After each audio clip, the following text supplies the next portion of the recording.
কবরে নাকি প্রশ্ন করবে, তুমি কোন দল করেছো? এটা আমার কথা নয়, একজন আলেমের কথা। শুনুন এই আলেমের কথা। আলেম কি বলে? কবরে যান 13টা প্রশ্ন রাজনৈতিক প্রশ্ন, সেইটা না।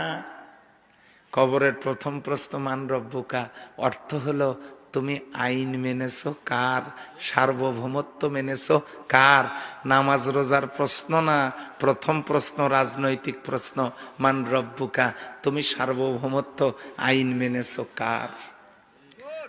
2 নম্বরের প্রশ্ন আমার দিনুকা, এখানেও নামাজ রোজা হজ যাকাতের প্রশ্ন না, আমার দিনুকা, তুমি কোন দলের লোক। আসুন দেখে আসি এই বিষয়ে আমাদের তাহিরি হুজুর কি বলে।